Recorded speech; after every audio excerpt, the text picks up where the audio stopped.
Question number 16 అండి.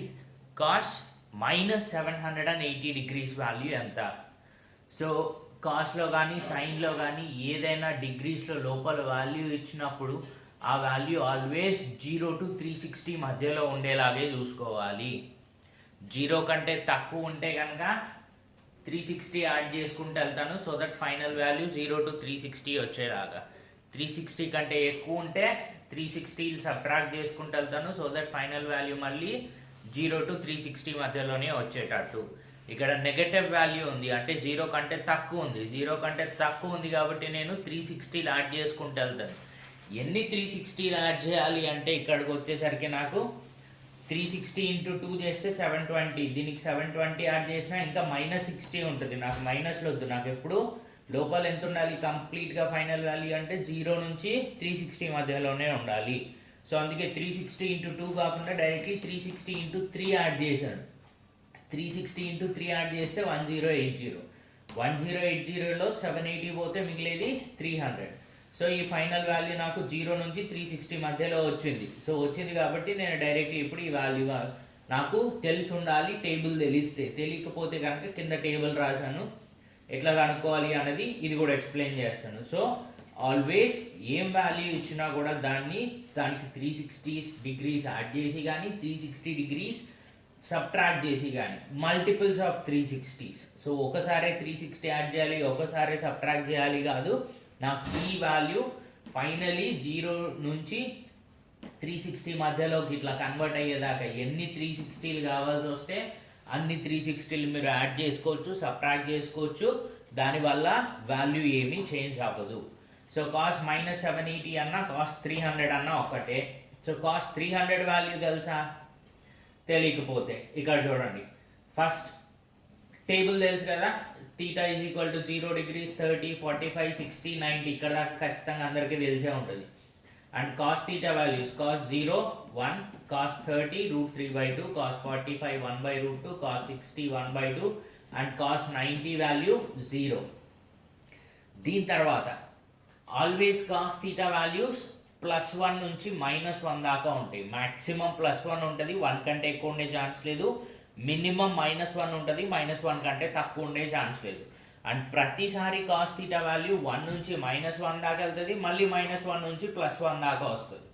So ఇక్కడ 1 నుంచి స్లోగా తగ్గుతా -1 దాకా వెళ్ళింది, మళ్ళీ -1 నుంచి స్లోగా పెరుగుతా +1, మళ్ళీ నెక్స్ట్కి వెళ్తే మళ్ళీ 1 నుంచి తగ్గుతా -1 అట్లా వెళ్తూ ఉంటుంది. సో ఇప్పుడు ముందు పైన వాల్యూస్ చూసుకుంటే 0 30 45 60 90. నెక్స్ట్ వాల్యూ రాసేటప్పుడు 90 దాకా వచ్చినాక మళ్ళీ నెక్స్ట్ వాల్యూ రాసేటప్పుడు ఇక్కడ ఎంత డిఫరెన్స్ ఉంది? 30 difference. So 90 + 30 120. Next difference 15. So 120 + 15 135. Next difference మళ్ళీ 15. 135 + 15 150. Next difference 30. 150 + 30 180. ఇట్లా రాసుకుంటూ వస్తాను. మళ్ళీ నెక్స్ట్ అగైన్ ఈ 180 ఇట్లానే రాసుకున్నాను, నాకు రెఫరెన్స్ వాల్యూ కావాలి కాబట్టి. తర్వాత ఇక్కడ నుంచి ఇక్కడికి difference 30. 180 + 30 210. Difference 15. 210 + 15 225. Difference 15. 225 + 15 240. Difference 30. 240 + 30 270. Difference 30. 270 + 30 300. Difference 15. 300 + 15 315. Difference 15. 315 + 15 330. Difference 30. 330 + 30 360. So అట్లా నేను 0 to 360 దాకా 0 to 90 ఉన్న టేబులర్ వాల్యూస్ని యూజ్ చేసి 0 to 360 దాకా వాల్యూస్గా అనుకుంటున్నాను. అండ్ ఇక్కడ వాల్యూస్ నాకు ఇక్కడ నుంచి ఇక్కడ దాకా ఆల్రెడీ తెలుసు టేబులర్ వాల్యూస్. దెన్ ఇక్కడ 1 నుంచి 0కి వచ్చిందంటే 0 నుంచి -1 ఖచ్చితంగా వెళ్ళాల్సిందే. సో నేనేం చేశానంటే 1 నుంచి 0కి ఎట్లా వచ్చిందో చూసాను. నెక్స్ట్ 0 తర్వాత నెక్స్ట్ ఏం రావాలి అంటే 0 ముందు ఏముంటే 0 తర్వాత అదే వస్తుంది. ఇక్కడ +1/2 ఉంది, ఇక్కడ వచ్చేసి నెగటివ్ వస్తుంది, ఎందుకంటే పాజిటివ్ నుంచి 0కి వచ్చి 0 నుంచి నెగటివ్కి వెళ్తుంది. సో -1/2 రాస్తున్నాను. Next -1/√2, next -√3/2, next -1. దెన్ మళ్ళీ -1 నుంచి స్టార్ట్ అయితే ఇట్లా రిటర్న్ వస్తుంది. -1 తర్వాత -√3/2 -1/√2 -1/2 0. మళ్ళీ ఇంక్రీజ్ అవుతూ వెళ్తుంది. -1 నుంచి +1కి వెళ్ళాలి ఈసారి. సో 0 తర్వాత మళ్ళీ 1/2, 1/√2, √3/2 అండ్ 1. సో 1 నుంచి -1కి వెళ్ళింది, -1 నుంచి +1కి వచ్చింది. Cos theta always 1 to -1, -1 to +1 rotate అవుతూ ఉంటుంది. సో ఇప్పుడు నాకు కావాల్సింది cos 300 degrees. Cos 300 degrees value అంతా +1/2. So your answer is +1/2. Question number 31 అండి. సో ఈ క్వశ్చన్ యాక్చువల్లీ x² + 17x + 12 = 0 అని ఇచ్చారు. బట్ క్వశ్చన్ రాంగ్ ఉంది. 12 కాదు, అక్కడ యాక్చువల్లీ 72 ఉండాలి. x² + 17x + 72 = 0 అయితే x విలువ ఎంత? సో క్వాడ్రాటిక్ ఈక్వేషన్ని సాల్వ్ చేయాలి. సో రూట్స్ కనుక్కుంటే సరిపోతుంది. నేను 2 విధాలుగా చేయొచ్చు. ఒకటి మెథాడికల్ అప్రోచ్ ఇట్లా. సో ముందు ఎక్స్ టర్మ్ ఏదైతే ఉందో ఈ మధ్యలో టర్మ్ దాన్ని 2 నంబర్ల కింద డివైడ్ చేయడానికి ట్రై చేస్తాను. సో దట్ ఆ 2 నంబర్ని మల్టిప్లై చేస్తే నాకు ఈ నెంబర్ రావాలి. సో 2 నంబర్లు యాడ్ చేస్తే 17 రావాలి, 2 నంబర్స్ని మల్టిప్లై చేస్తే 72 రావాలి. ఆ 2 నంబర్లు 9, 8. 9 + 8 17, 9 × 8 72. సో ఈ 17x నేను 9x + 8x అని రాసాను. దెన్ ఈ 2 టర్మ్స్లో x కామన్ తీసాను. x కామన్ తీస్తే ఇక్కడ x మిగులుతుంది, ఇక్కడ 9 మిగులుతుంది. ప్లస్ ఈ టర్మ్లో 8 కామన్ తీస్తున్నాను. 8 కామన్ తీస్తే ఇక్కడ x మిగులుతుంది, ఇక్కడ 9 మిగులుతుంది. = 0. దెన్ రెండిట్లోనూ మళ్ళీ కామన్గా ఉన్నది x + 9. కామన్ తీస్తే మిగిలేది x + 8. So x + 9 × x + 8 = 0. 2 నంబర్లను మల్టిప్లై చేస్తే 0 రావాలి అంటే రెండిట్లో ఖచ్చితంగా ఒక్క నెంబర్ అయినా 0 ఉండాలి, లేదా 2 నంబర్లు అయినా 0 ఉండాలి. సో ఈ 2 నంబర్లో ఏదో ఒకటి 0 అయి ఉంటే x + 9 = 0 are x + 8 = 0. So x + 9 0 కావాలి అంటే x = 9 అటు పోతే -9. x + 8 0 కావాలి అంటే 8 అటు తీసుకెళ్తే x = -8. సో x వాల్యూ -9 కానీ -8 కానీ. Second way of doing this is option substitution. So మీరు ఆప్షన్ వెరిఫికేషన్కి వెళ్ళొచ్చు డైరెక్ట్లీ. సో ఫస్ట్ ఆప్షన్ ఏముంది? -9 ఆర్ 8 అని ఉంది option A. So let's say 8 substitute చేసి చూద్దాం x ప్లేస్లో. x ప్లేస్లో 8 పెడితే 8 8 64 plus 17 × 8. 17 × 8. So or simply 8² + 17 × 8 + 72. 8² 17 × 8లో 8 common తీస్తే 8 + 17 25. సో ఇంటూ 8 ఉంటుంది. 25 × 8 అంతా 200. సో 200 + 72 272. 272 వాల్యూ 0 అవుతుందా? ఆర్ ఇక్కడ 8 పెడితే x ప్లేస్లో x² 8² positive number, 17 × 8 positive number, plus 72 positive number. 3 positive నెంబర్ని కలిపితే అక్కడ 0 వస్తుందా? రాదు. సో అంటే x ప్లేస్లో 8 పెట్టచ్చా?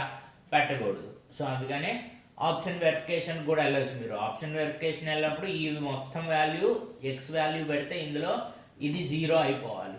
అట్లా ఉన్న options valid options. So x ప్లేస్లో -9 ఆర్ -8 పెట్టి చూడండి, ఖచ్చితంగా మీకు సొల్యూషన్ వస్తుంది. సో x ప్లేస్లో -9 -8 పెడితే వాల్యూ 0 అయిపోతుంది ఈ equation. So x = -9 or -8 is your correct answer. So next 40th question అండి. The radius of both circles A and B is 4 units.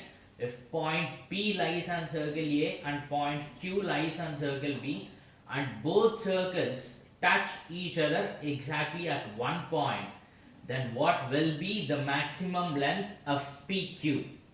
So 2 circles ఉన్నాయి, సర్కిల్ ఏ సర్కిల్ బి. రెండు circles యొక్క 2 వృత్తాల యొక్క వ్యాసార్థాలు 4 సెంటీమీటర్లు.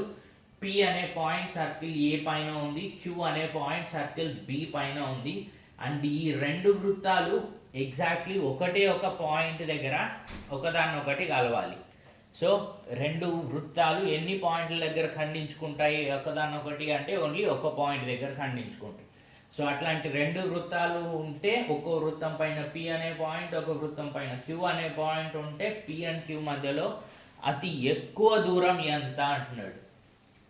సో ముందు 2 circles ఉన్నప్పుడు 2 వృత్తాలు ఒకటే పాయింట్ దగ్గర కలిసే ఛాన్స్ ఉండాలి అంటే ఇట్లా ఉన్నాయి అనుకోండి, ఇట్లా ఉంటే ఇక్కడ ఒకటే పాయింట్ దగ్గరే కలుస్తున్నాయి. పోనీ ఒక వృత్తంలో ఇంకో వృత్తం కరెక్ట్గా సేమ్ సెంటర్ దగ్గర పెట్టామనుకోండి, ప్రతి పాయింట్ దగ్గర కలుస్తాయి. ఎందుకంటే రెండు వృత్తాలకి వ్యాసార్థాలు సమానంగా ఉన్నాయి. సో ఇన్ని పాయింట్ల దగ్గర కలవచ్చా రెండు వృత్తాలు? కలవకూడదు. పోనీ రెండు వృత్తాలు ఇట్లా ఉంటే ఎన్ని పాయింట్ల దగ్గర కలుస్తున్నాయి? ఇక్కడ ఒక పాయింట్, ఇక్కడ ఒక పాయింట్, రెండు పాయింట్ల దగ్గర కలుస్తున్నాయి. సో వాడు చెప్పిన దాని ప్రకారం ఓన్లీ ఒక పాయింట్ దగ్గరే కలవాలి. పోనీ రెండు వృత్తాలు ఇక్కడ దూరంగా గీస్తే ఒక్క పాయింట్ దగ్గర కూడా కలవట్లేదు. సో ఎగ్జాక్ట్లీ ఒకటే పాయింట్ దగ్గర కలవాలి అంటే ఖచ్చితంగా రెండు వృత్తాలు ఇట్లానే ఉండాలి. And P and Q, P ఇది ఏ వృత్తం పైన పి అనే పాయింట్ ఉంది, బి వృత్తం పైన క్యూ అనే పాయింట్ ఉంది. పి అండ్ క్యూ మధ్యలో మ్యాక్సిమం డిస్టెన్స్ ఎప్పుడు ఉంటుంది అంటే ఈ పి అండ్ క్యూలు రెండు ఒకటే స్ట్రైట్ లైన్ పైన ఉండాలి. అండ్ ఆ స్ట్రైట్ లైన్ రెండు సర్కిల్స్కి సెంటర్ల పైన నుంచి పోవాలి. అప్పుడే పి అండ్ క్యూ మధ్యలో మ్యాక్సిమం డిస్టెన్స్ ఉంటుంది.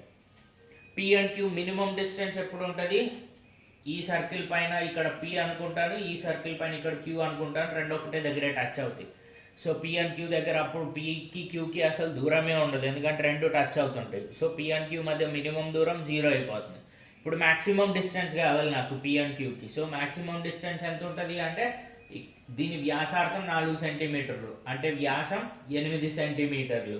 సో దీంట్లో కూడా వ్యాసం 8 సెంటీమీటర్లు. సో ఇక్కడ నుంచి ఇక్కడికి 8 + 8 మొత్తం 16 సెంటీమీటర్లు. సో పి అండ్ క్యూ మధ్య అతి ఎక్కువ దూరం 16 సెంటీమీటర్లు. నెక్స్ట్ 13, 14, 13, 12, 15, 21, 16, 18, 19 యొక్క వ్యాప్తి, బహుళకం, మధ్యగతం కనుగొనండి.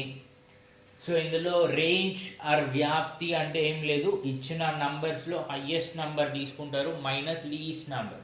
అన్నిటికంటే ఎక్కువ ఉన్న నంబర్లో నుంచి అన్నిటికంటే తక్కువ ఉన్న నంబర్ తీసేస్తే వచ్చేదాన్నే వ్యాప్తి అంటాను. వీటిలో అన్నిటికంటే ఎక్కువ 21, అన్నిటికంటే తక్కువ 12.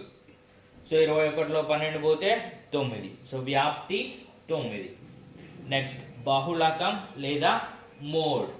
సో బహుళకం అంటే అన్నిటికంటే ఎక్కువ సార్లు రిపీట్ అయ్యే నంబర్. సో ఇక్కడ ఉన్న నంబర్లో 12 ఒకసారి వచ్చింది, 13 2 సార్లు వచ్చింది, 14, 15, 16, 18, 19, 21 అన్నీ ఒకసారి వచ్చాయి. సో అన్నిటికంటే ఎక్కువ రిపీట్ అయిన నంబర్ 13. సో బహుళకం 13. మధ్యగతం రావాలి అంటే ముందు ఇచ్చిన నంబర్ని ఆరోహణ క్రమంలో కానీ అవరోహణ క్రమంలో కానీ అరేంజ్ చేసుకోవాలి. సో నేను ఇక్కడ ఇంక్రీజింగ్ ఆర్డర్ ఆరోహణ క్రమంలో పెట్టుకుంటూ పోయాను. సో 12, 1, 2, 13, 14, 15, 16, 18, 19, 21. సో వీటిలో ఎగ్జాక్ట్లీ మధ్యలో ఏది ఉంటే అదేనా మధ్యగతం. సో వీటన్నిటిలో కరెక్ట్గా మధ్యలో ఏముంది అంటే 15 ఉంది. So 15 is median. Options wrong ఉన్నాయి, ఆప్షన్స్ కరెక్ట్ చేసుకోండి. కరెక్ట్ ఆన్సర్ వచ్చి రేంజ్ 9, మోడ్ 13, మీడియన్ 15 ఉండాలి. Next question number 64. 12, 11, 18, 28, 19, 13, 19, 18 ఈ నంబర్ల యొక్క రేంజ్ ఎంత? సో వ్యాప్తి ఎట్లా వస్తుంది? ఇచ్చిన నంబర్లో నుంచి అన్నిటికంటే ఎక్కువ ఉన్న హైయెస్ట్ నెంబర్ మైనస్ అన్నిటికంటే తక్కువ ఉన్న నెంబర్ లీస్ట్ నెంబర్ సబ్ట్రాక్ట్ చేస్తే హైయెస్ట్లో నుంచి లీస్ట్ వ్యాప్తి వస్తుంది. ఇచ్చిన నెంబర్లో ఇప్పుడు హైయెస్ట్ నెంబర్ ఎంత ఉంది? 28. లీస్ట్ నెంబర్ ఎంత ఉంది? 11. 28 మైనస్ 11 ఎంత? 17. సో వ్యాప్తి 17.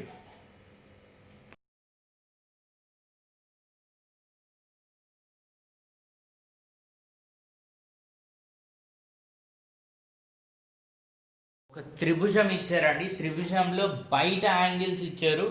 ఏమేమి ఇచ్చారు అంటే ఇది 82 అని ఇచ్చారు, ఈ యాంగిల్ ఇక్కడ 35 అని ఇచ్చారు, ఇక్కడ యాంగిల్ జెడ్ అని ఇచ్చాడు. యాంగిల్ జెడ్గా అనుకోమంటున్నాడు. సో ముందు ఈ త్రిభుజాన్ని సాల్వ్ చేసే ముందు నేను రెండు లైన్లు తీసుకుంటున్నాను. ఏవో ఒక 2 స్ట్రైట్ లైన్లు ఖండించుకుంటున్నాయి ఒక పాయింట్ దగ్గర. ఈ పాయింట్ దగ్గర ఖండించుకున్నప్పుడు ఈ యాంగిల్ ముందు తీటా ఉంది అనుకుందాం. సో ఈ యాంగిల్ తీటా ఉంటే ఈ యాంగిల్ ఖచ్చితంగా 180 మైనస్ తీటా అవ్వాలి. ఎందుకు అవ్వాలి అంటే ఇది స్ట్రైట్ లైన్కి ఒక పక్కన ఉన్న టోటల్ యాంగిల్ 180 ఉండాలి. ఇది ఆల్రెడీ తీటా ఉంది కాబట్టి 180లో నుంచి తీసేస్తే ఈ మిగిలిన యాంగిల్ వస్తుంది. ఈ స్ట్రైట్ లైన్ పైన టోటల్ 180 వచ్చేసేటట్టు. సో ఇది 180 మైనస్ తీటా.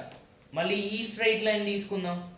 ఈ స్ట్రైట్ లైన్ పైన కూడా ఒక సైడ్ మొత్తం యాంగిల్ 180 ఉండాలి. సో ఇది 180 మైనస్ తీటా ఉంటే ఇది ఖచ్చితంగా తీటా ఉండాలి, అండ్ ఇది తీటా ఉంటే మళ్ళీ ఇటు సైడ్ 180 మైనస్ తీటా ఉండాలి. అంటే రెండు స్ట్రైట్ లైన్స్ ఎప్పుడైతే ఖండించుకుంటున్నాయో అక్కడ ఆపోజిట్ సెగ్మెంట్స్లో ఉన్న యాంగిల్స్ ఈక్వల్ ఉండాలి. ఇది తీటా అయితే ఇది కూడా ఆపోజిట్లో తీటా ఉండాలి, ఇది 180 మైనస్ తీటా ఉంటే ఆపోజిట్లో కూడా 180 మైనస్ తీటా ఉండాలి. సేమ్ ఫార్ములా నేను ఇక్కడ అప్లై చేస్తాను. ఇక్కడ రెండు లైన్స్ ఉన్నాయి, ఈ రెండు లైన్స్ ఖండించుకుంటే ఇటుపక్క 82 ఉంటే దానికి 82 ఉంటే ఆపోజిట్లో కూడా ఎంత ఉండాలి, 82నే ఉండాలి. ఇక్కడ రెండు లైన్లు ఖండించుకుంటున్నాయి, ఇక్కడ 35 ఉంటే ఇటు ఎంత ఉండాలి, 35 ఉండాలి. రెండు లైన్లు ఖండించుకుంటే ఇక్కడ Z ఉంటే ఆపోజిట్లో కూడా Z ఉండాలి. అంటే ఈ త్రిభుజంలో మూడు ఇంటర్నల్ యాంగిల్ అంతర్గత కోణాలు ఎంతెంత ఉన్నాయో అంటే ఒకటి Z, ఒకటి 35, ఒకటి 82. సో త్రిభుజంలో మూడు అంతర కోణాల మొత్తం విలువ 180 డిగ్రీలు. సో ఈ మూడు కోణాలని కలిపి 180 డిగ్రీలు అని రాశాను. సో ఇక్కడ Z ఒకటే పెట్టి ఈ రెండు ఇటు తీసుకెళ్తున్నాను, 180 మైనస్ 117. సో 180లో 117 పోతే 63 డిగ్రీస్. సో Z విలువ ఎంత, 63 డిగ్రీలు. 69th question. tan తీటా విలువ 5/12 అయినా cos theta plus sin theta plus tan theta into cot theta విలువ ఎంత? సో నేను లంబకోణ త్రిభుజం తీసుకున్నా. ఇక్కడ లంబకోణానికి ఎదురుగా ఉన్నది కర్ణం, ఇది తీటా అనుకుంటే తీటాకి ఎదురుగా ఉన్నది ఎదుటి భుజం, తీటా పక్కనే ఉన్నది ఆసన్న భుజం. tan తీటా అంటే నేను తీసుకునేది ఎదుటి భుజము బై ఆసన్న భుజం. ఎదుటి భుజం బై ఆసన్న భుజం ఎంత, 5/12. అంటే ఎదుటి భుజం 5, ఆసన్న భుజం 12. ఎదుటి భుజం 5, ఆసన్న భుజం 12. ఇప్పుడు కర్ణం కనుక్కోవాలి అనుకుంటే ఇది లంబకోణ త్రిభుజంలో కర్ణము స్క్వేర్ ఇజ్ ఈక్వల్ టు ఎదుటి భుజము స్క్వేర్ ప్లస్ ఆసన్న భుజము స్క్వేర్. ఇది 5, ఇది 12 ఉంటే కనుక ఖచ్చితంగా ఇది 13 అవుతుంది. సో నాకు పైథాగరియన్ ట్రిప్లెట్స్ గుర్తున్నాయి. 5 స్క్వేర్ ప్లస్ 12 స్క్వేర్. 5 స్క్వేర్ అంటే 25, 12 స్క్వేర్ అంటే 144. 25 ప్లస్ 144 169. So 25 plus 144 169. సో ఇది స్క్వేర్ చేస్తే 169 రావాలి అంటే కర్ణం ఖచ్చితంగా 13 ఉండాలి. 13 స్క్వేర్ 169. సో కర్ణం 13. సో ఎవరైనా నెక్స్ట్ టైం 5, 12 వచ్చినాయి అంటే లంబకోణ త్రిభుజంలో రెండు భుజాలు ఖచ్చితంగా కర్ణం 13 అవుతుంది. సో ఆ ఫామ్లో వాడేసి 13 రాసాను కర్ణానికి. సో నాకు ఎదుటి భుజం తెలుసు, ఆసన్న భుజం తెలుసు, కర్ణం తెలుసు. ఇప్పుడు cos theta plus sine theta plus tan theta into cot theta అంటే 1/tan తీటా అని రాయొచ్చు. టాన్ తీటా క్యాన్సిల్ అయిపోయి 1 మిగులుతుంది ఇక్కడ. కాస్ తీటా అంటే ఆసన్న భుజం బై కర్ణం, సైన్ తీటా అంటే ఎదుటి భుజము బై కర్ణం. సో ఆసన్న భుజం అంటే 12, కర్ణం అంటే 13. సో 12/13. ఎదుటి భుజం బై కర్ణం, ఎదుటి భుజం 5, కర్ణం 13, 5/13 ప్లస్ 1. దెన్ కింద అంతా 13 కామన్ తీస్తే 12 ప్లస్ 5 17, ఇక్కడ ఒక 13 వస్తుంది. So 17 plus 13 30 divided by 13.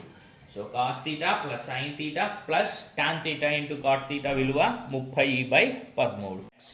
y is equal to x plus 22 మరియు y is equal to 2x plus 10 అనేవి రెండు సరళ రేఖలు అయితే y యొక్క విలువ ఎంత? సో ఈ రెండు సరళ రేఖలు అంటున్నాడు and y is equal to x plus 22, y is equal to 2x plus 10 అంటున్నాడు. సో y విలువ అంటే ఇక్కడ ఖచ్చితంగా ఆన్సర్లు చూస్తే ఒకటే విలువే రావాలి yకి. సో ఒకటే విలువ రావాలి అంటే సేమ్ వాల్యూ రావాలి. ఇక్కడ y ఎంత వస్తే ఇక్కడ y అంత వస్తేనే కదా y ఈ వాల్యూ వస్తుంది అని ఖచ్చితంగా చెప్పేది నేను. సో అంటే ఈ y రెండు ఈక్వల్ ఖచ్చితంగా. y రెండు ఈక్వల్ అయినప్పుడు ఇటు పక్క కూడా ఈక్వేట్ చేయొచ్చు కదా నేను. So x plus 22 is equal to 2x plus 10. So x ఇటు తీసుకెళ్తే 2x మైనస్ x ఉంటుంది. ఈ 10 ఇటు తీసుకొస్తే 22 మైనస్ 10 12. సో అంటే x విలువ 12. x విలువ 12ని తీసుకెళ్ళి ఇక్కడ పెడుతున్నాను. y equal to x plus 22. 12 పెడితే 12 ప్లస్ 22 ఎంత, 34. సో y విలువ 34. ఇందులోనే ఎందుకు పెట్టాలి x విలువ? ఇక్కడ కూడా పెట్టచ్చు కదా అంటే పెట్టచ్చు. సో x ఇక్కడ పెడితే 12 ఇంటూ 2 24 ప్లస్ 10 34. సో y విలువ ఏమైనా మారుతుందా? లేదు, y విలువ సేమే వస్తుంది. 93వ క్వశ్చన్ అండి. ఒక సమబాహు త్రిభుజం యొక్క భుజం పొడవు 4 సెంటీమీటర్లు అయితే ఆ సమబాహు త్రిభుజం యొక్క వైశాల్యం ఎంత? సమబాహు త్రిభుజ వైశాల్యానికి ఫార్ములా ఏంటండి? √3/4 టైమ్స్ ఆఫ్ భుజము square, √3/4 times of side square అని రాసుకుందాం. సో ఇక్కడ సైడ్ ఎంత ఇచ్చాడండి? 4 సెంటీమీటర్స్ ఇచ్చాడు సమబాహు త్రిభుజాన్ని. సమబాహు త్రిభుజం కాబట్టి ఒక సైడ్ 4 ఉంటే మిగిలిన సైడ్లు కూడా ఖచ్చితంగా 4 4 ఉంటాయి. So √3/4 into 4 square. సో 4 ఈ స్క్వేర్ ఒక 4 క్యాన్సిల్ అవుతుంది, ఇంకో 4 ఉంటుంది ఇంటూ √3. ఇది 4 యూనిట్స్ అని ఇచ్చాడు కాబట్టి ఇది 4√3 స్క్వేర్ యూనిట్స్ అవుతుంది, ఎందుకంటే ఇక్కడ స్క్వేర్ చేస్తున్నాను యూనిట్స్ని. సో 4√3 చదరపు యూనిట్లు. క్వశ్చన్ నెంబర్ 94 అండి. 1, 2, 3, 4 యొక్క స్టాండర్డ్ డీవియేషన్ ఎంత? ప్రామాణిక విచలనం లేదా ప్రాథమిక విచలనం అని కూడా అనొచ్చు తెలుగులో. సో 1, 2, 3, 4 యొక్క ప్రామాణిక విచలనం ఎంత? సో ప్రామాణిక విచలనం కనుక్కోవడానికి formula √m-m1² + m-m2² + m-m3² + m-m4² divided by, ఇవి ఎన్ని నెంబర్స్ ఉన్నాయి? 4 నెంబర్స్ ఉన్నాయి. So divided by 4 numbers. m1, m2, m3, m4 ఏంటంటే ఈ numbers m1, m2, m3, m4. m అంటే ఏంటి అంటే m అంటే సగటు, మీన్. సో ఇచ్చిన నంబర్ల యొక్క సగటు అంటే 1 + 2 + 3 + 4 డివైడెడ్ బై 4. సో మొత్తం పైన 10 వస్తుంది. 10/4 అంటే 2.5. So m value 2.5, m1 value 1. 2.5 - 1 is 1.5 whole square. m value is 2.5, m2 value is 2. 2.5 - 2 is 0.5. Then 2.5 - 3 is -0.5. 2.5 - 4 is -1.5. అన్నిటికీ హోల్ స్క్వేర్స్ ఉన్నాయి. 1.5 whole square is 2.25. 0.5 whole square is 0.25. 0.5 whole square is 0.25. Plus 0.5 whole square అయినా -0.5 whole square అయినా plus 0.25 వస్తుంది. 1 - 1.5 whole square plus 2.25 divided by total 4 ఉన్నాయి కాబట్టి 4 చేశాను. ఇక్కడ add చేస్తే 2.25 + 0.25 2.5, ఇది ఒక 2.5. 2.5 + 2.5 is 5. సో √5/4. 4 కూడా రూట్లోనే ఉంది. 4 రూట్ నుంచి బయటికి తీసుకొస్తే √4 is 2. సో √5/2. ఆప్షన్స్లో యాక్చువల్లీ √5/2 అనే ఆప్షన్ లేదు. So correct answer, correct option ఇవ్వలేదు ఇక్కడ. So √5/2 is your correct answer.